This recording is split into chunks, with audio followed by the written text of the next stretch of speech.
Bonsoir à tous et à toutes et soyez les bienvenus à la lumière des Écritures. Vous serez illuminés. Que Dieu vous bénisse.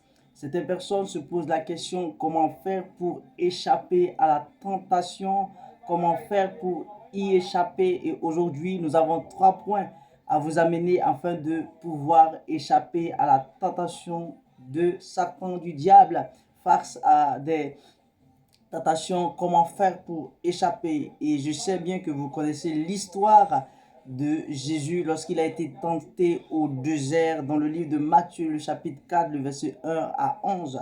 Et notre premier point, c'est que pour échapper aux tentations qui viennent vers vous, première des choses, il faut que vous soyez enracinés dans la parole de Dieu.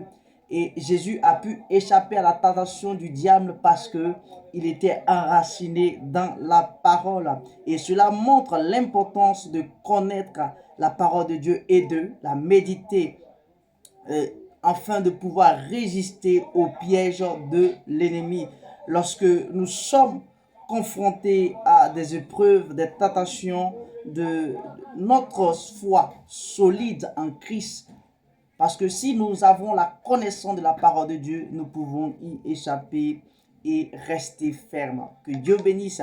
Et deuxième point, c'est que vous ne devez pas chercher des raccourcis pour attirer vos bénédictions. Et la Bible déclare que lorsque Jésus a été tenté dans le désert et que le diable lui a dit que si tu m'adores, si tu te prosternes et que tu m'adores, je vais te donner la gloire.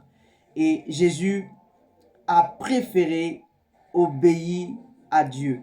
Jésus a préféré rendre gloire à Dieu et il ne s'est pas prosterné devant le diable, il a servi Dieu. Satan a tenté Jésus-Christ avec des promesses de gloire et de façon immédiate, mais Jésus a préféré obéir à Dieu. C'est pourquoi il est écrit, est-ce qu'il faille qu'on obéisse aux hommes ou Dieu?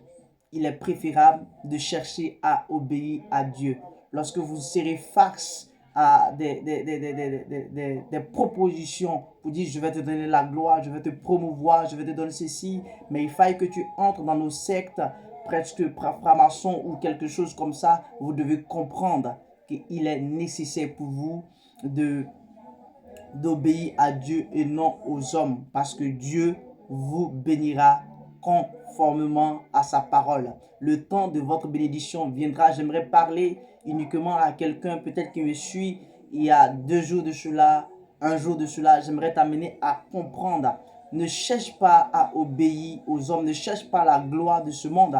Il est nécessaire pour toi de chercher premièrement le royaume des cieux et Dieu te bénira parce qu'il t'a déjà béni dans les lieux célestes et sa bénédiction viendra jusqu'à toi. Le temps que Dieu a planifié pour toi viendra jusqu'à ce que, afin que vous soyez bénis et que vous soyez enrichis dans la gloire de Dieu. Alors, il est nécessaire pour vous d'obéir à Dieu. N'acceptez pas de compromis pour atteindre vos objectifs. Faites confiance à Dieu pour vous conduire dans sa volonté parfaite. Il est nécessaire pour vous d'obéir à Dieu. Et le troisième point, adorez Dieu seul et soumettez-vous à lui. J'aimerais vous dire quelque chose. Vous qui êtes parfois sur les réseaux sociaux, il y a des gens qui créent des groupes de groupes de magiciens, des groupes certains groupes afin de pouvoir recruter certaines personnes pour apprendre des pratiques mystiques, des pratiques ancestrales ou ancestraux. Et vous devez vous dire que je préfère lire la parole de Dieu. Je préfère lire uniquement la parole de Dieu. Jésus a refusé d'adorer Satan, déclarant que seul Dieu mérite d'être adoré, raison pour laquelle il a dit que tu adoreras le Seigneur ton Dieu seul. Dans le verset de Matthieu, le chapitre 4, au verset 10, vous verrez ceci. Et gardez votre cœur concentré sur Dieu et refusez tout ce qui pourrait rivaliser avec lui, que ce soit la richesse, le pouvoir, les plaisirs mondains ou les passions de ce monde. Une vie d'adoration et de soumission à Dieu doit être votre caractère, votre identité, votre, comment on appelle ça, votre vécu, votre manière de comprendre les choses. Que Dieu bénisse et que la grâce de Dieu soit avec vous. À bientôt et nous sommes ensemble afin de vous amener à être affermis dans la foi. Que Dieu bénisse et que la grâce de Dieu soit avec vous. À bientôt.